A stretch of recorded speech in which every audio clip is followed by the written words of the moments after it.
Welcome to week 3 of Critical Skills 101.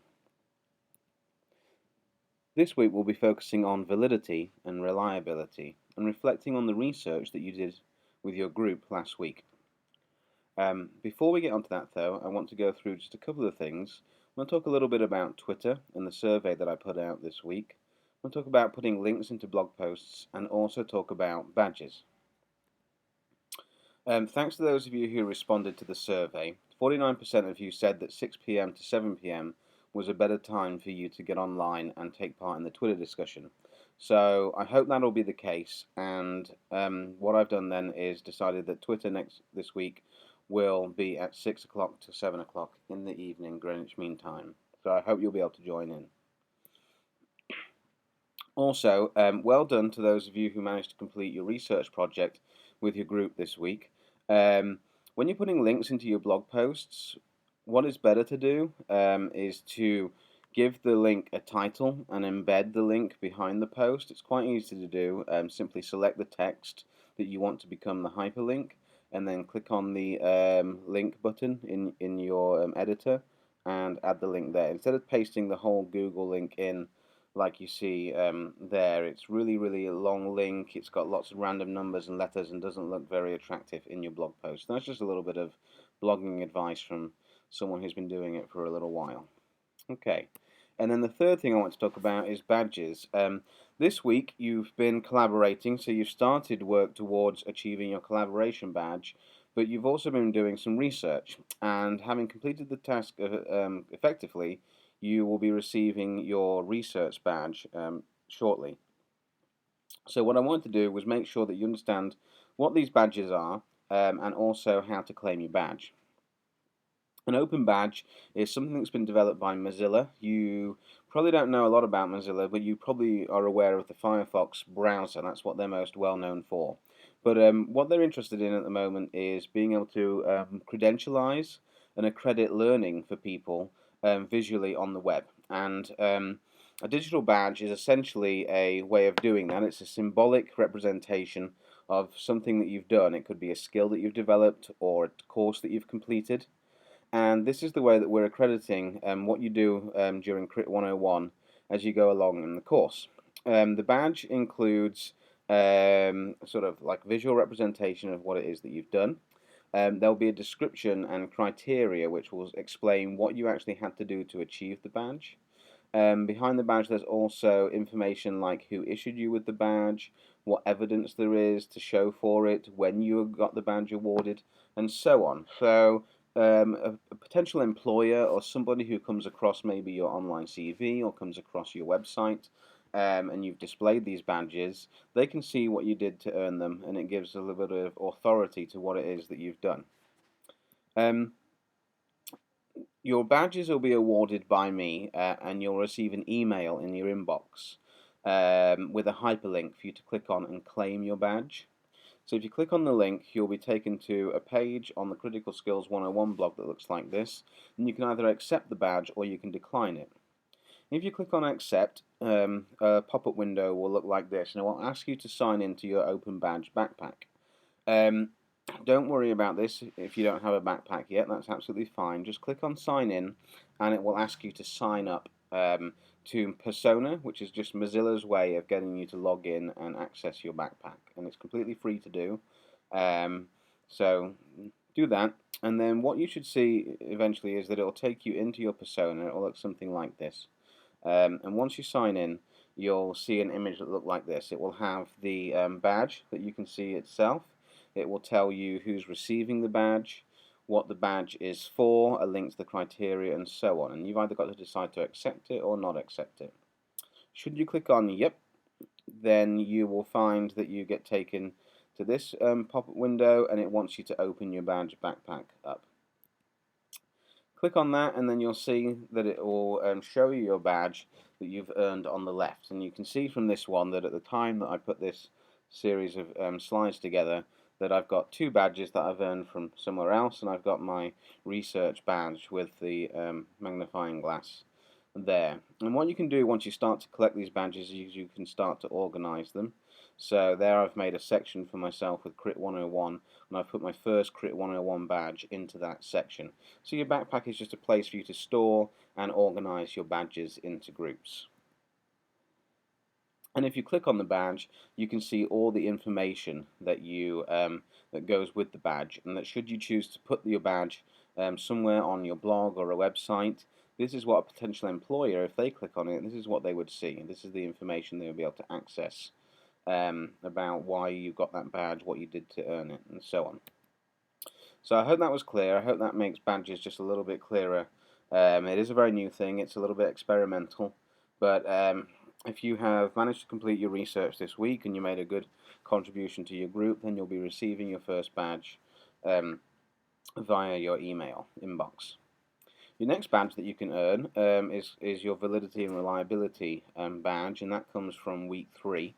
You're going to be working more independently in week 3. It's more of a reflective and evaluative exercise that you're going to be engaging in this week. So let's have a talk about what validity and reliability is. In the research process, one of the things that is incumbent on you is to be critical.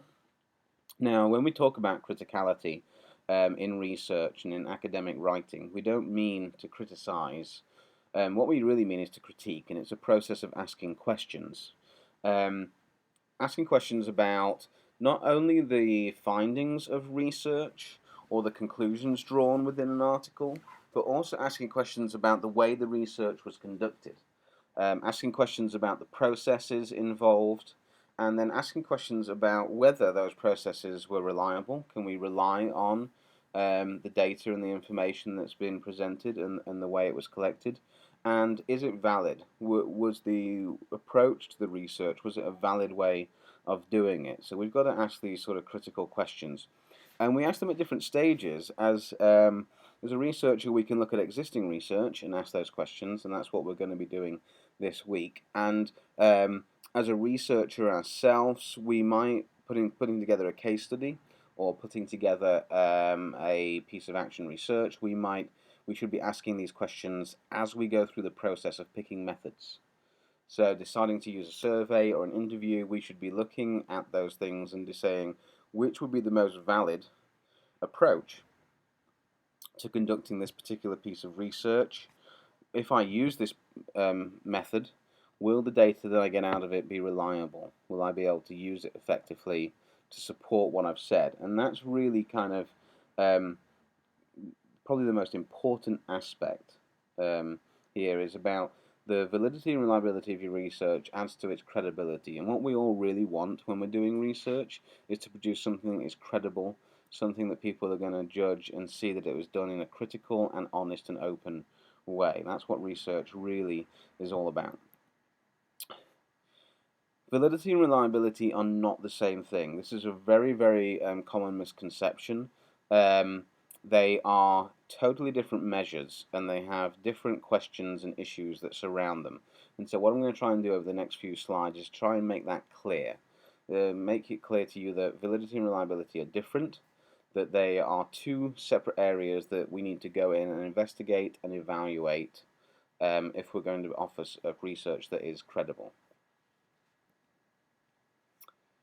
So, let's begin with validity. Validity can be broken down into two areas, internal validity and external validity. Internal validity is very much about considering that link between the conclusions that you've drawn in your research and the evidence. Does the evidence really back up what you have found in your research? Does it support your conclusions effectively?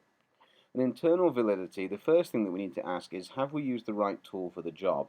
Or, if you're planning a piece of research, would this be the right tool for the job? For example, if you were to measure a football field with a 30-centimeter ruler, could you consider your data to be accurate? Is that the right tool for the job? And I'm sure that you can probably gather that it wouldn't be. A football field is a huge space to be measured, and using a tiny 30-centimeter ruler would not be a very effective way of doing it. How can you be absolutely 100% sure that you didn't miss out a few millimeters each time you move the ruler along? So it's really important that when conducting research that you pick the right tool for the job. And when you evaluate existing research, this is something that you might ask. You might look at the research and the way the methodology was put together, and would you agree that they use the right tool for the job? The other thing in terms of internal validity is the consideration of variables. Um, it's really important to recognize two things. One, um, there are some variables that you might be aware of, but there's nothing you can do about them. So there are some things that we don't always have control over. But what is important in our research is that we recognize those variables and we acknowledge that they are there, even if we can't do anything about them. The other thing in research is to try, if we can account for variables, how many of them can we kind of remove or control. So there might be things that we can actually take a little bit of control over and make the test as fair as possible. Things like, what if it rains on the day of my survey? Will that affect people's answers? There's nothing we could do about it raining, but we need to acknowledge that it might have affected people's answers. If you're stood out in the cold and you're doing a survey, people might, you might get less people who stop, for one, so that might affect your data. And those people that do stop to answer questions will probably want to get it over with as quickly as possible. That might impact on the validity of their responses. Okay? A variable that we can take into account, and this feeds a little bit into reliability, is that when we're putting those questions together, we can have a certain amount of control over that, and we can consider a range of factors. We can try and offer questions that make the test as fair as possible. And I'll talk more about that when we turn to reliability. But we've got to recognize that there are variables, and sometimes we can't control them, and that affects the internal validity of our research. External validity concerns itself with generalizability. Could you take your results, the data that you've collected, and could you apply it to a larger group? So, for example, if you were doing a survey into people's favorite pets, and 15 people responded and said that they selected cat as their favorite pet, and that was the highest number, does that mean that the nation's favorite pet is the cat? I mean, let's think about that. So you surveyed 100 people and 15 people said cat and that was the highest one. Are those 100 people that you surveyed, and those 15 in particular who chose cat, are they representative of the entire nation, the entire UK? We'd have to say that not. So there would be a concern over the generalizability of your research. So this is an issue when it comes to doing things like surveys, questionnaires, and interviews. Depending on the size of the focus group that you look at, the number of people that you interview or you survey, there's going to be a direct impact on whether your data is valid.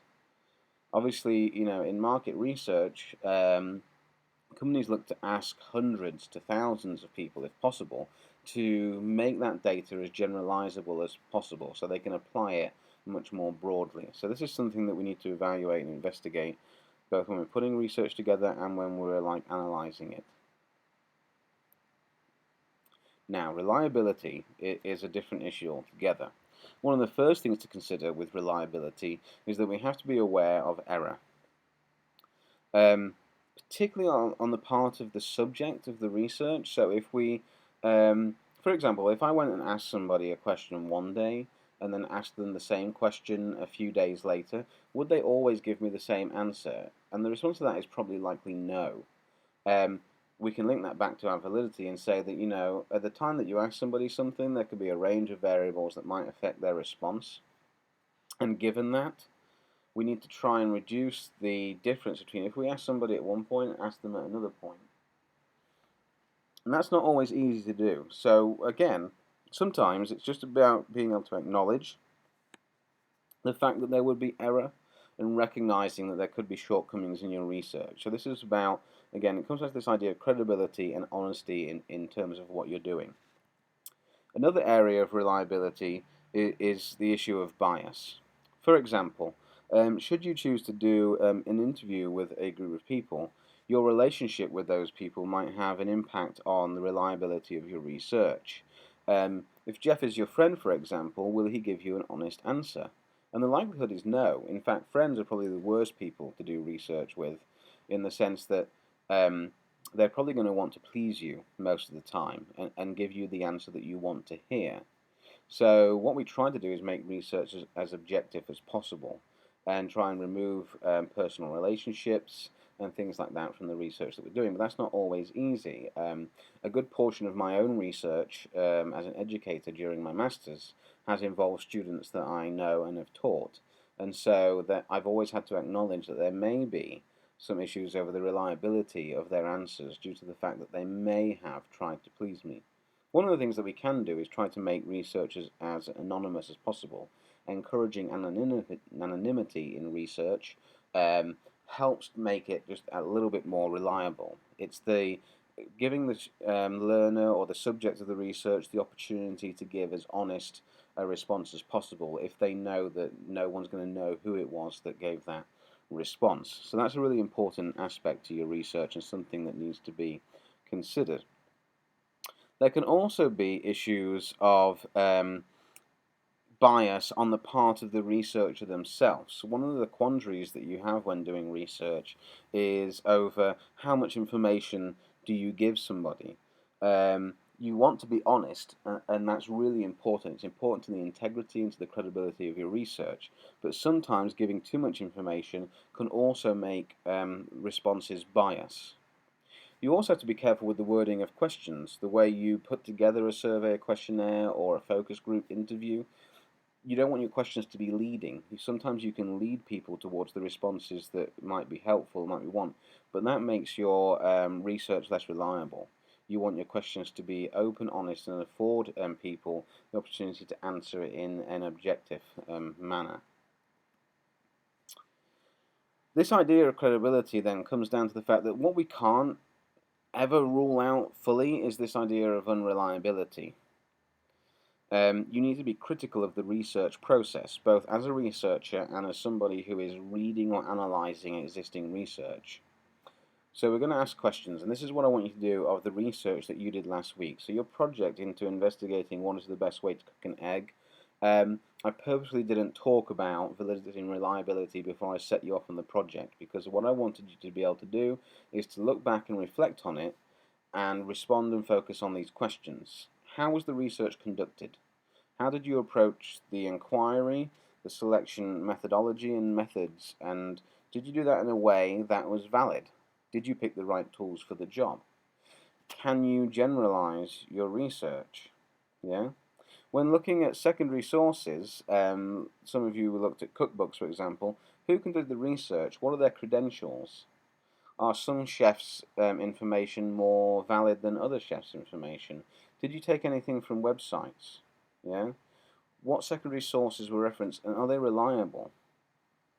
Where would those sources come from? Can we trust Wikipedia? Did you go and investigate the references and where that information came from? What methods of analysis and interpretation were applied? How did they actually go about using the data? Did they triangulate it? Did they apply specific methods of analysis to numbers? Did they use qualitative data? How did they break that qualitative data down to find correlations or links? In the writing of the research, is there a clear and critical voice? Is the research presented in an open way, an honest way? Is it clear that they've acknowledged any shortcomings and any variables that might have been problematic? And also, is the research written to an appropriate standard? There should be an expected quality in terms of research and writing these things up, in terms of the language, the way it's pieced together, a good, clear structure. So these are things that we can go away, we can critically investigate and look at within a piece of research. And that's what I want you to do this week. To help you do that, I've got a range of tools. I know that you're listening to me on video now, but I've given you a couple of pieces of video by Graham R. Gibbs from the University of Huddersfield. Really, really good resource, goes into these ideas in a little bit more detail with some really good slides, so I think you'll find those really, really helpful, and they'll really help you get to grips with what you've got to do before you have to do it.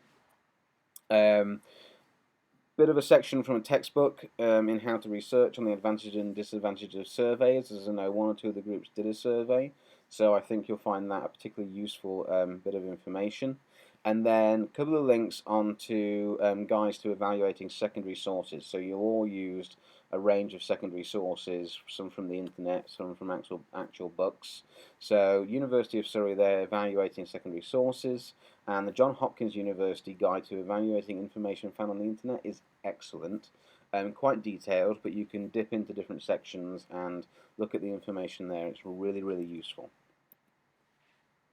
The Twitter discussion, as I said right at the beginning, is now going to be from 6 o'clock to 7 o'clock on Wednesday, the 27th of March. Don't forget to include the Crit101 hashtag.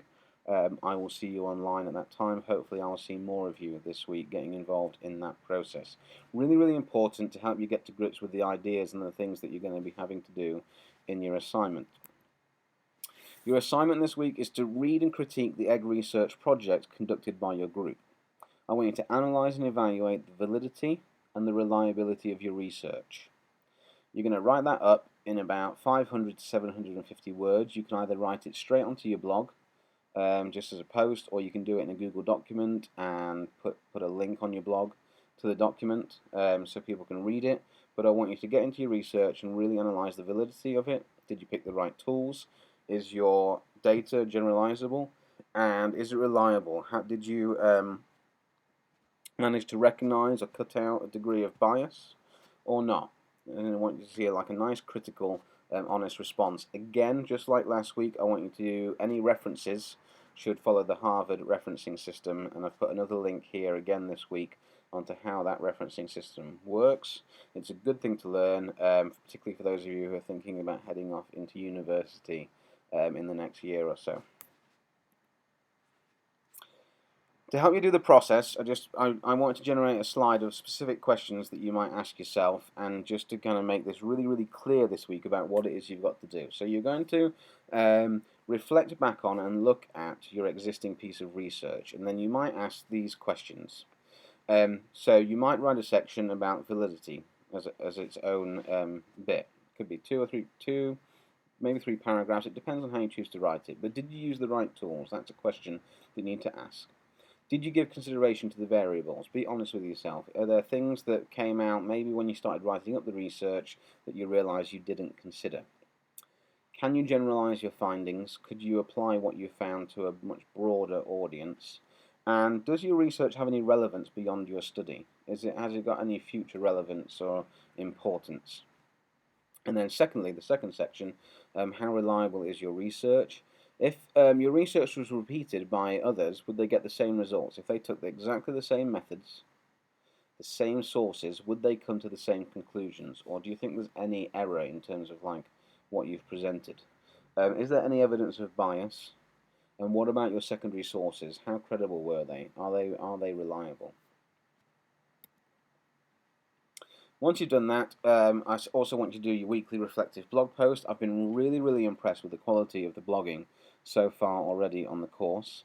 So as we reach this halfway point, by the end of next week, you'll be halfway through the course. I want you to reflect on the following things. How did this week's reading and assignment build on last week's? There should be a direct link between the 2 weeks in terms of research. How has it added to your understanding of conducting effective research? It's really important. Are you starting to understand that maybe there's a bit more to research than you thought there was, and that maybe there are specific ways that you can do it effectively? And then also I'd like to know about how much progress you think you've made as we approach the halfway point of the course. Do you think you're on track? Are you making your expected progress? Is there anything that you've learned or gained that you didn't expect to get out of the course so far? And then finally, I want you to read and comment on blog posts as usual. Really, again, really impressed with some of you.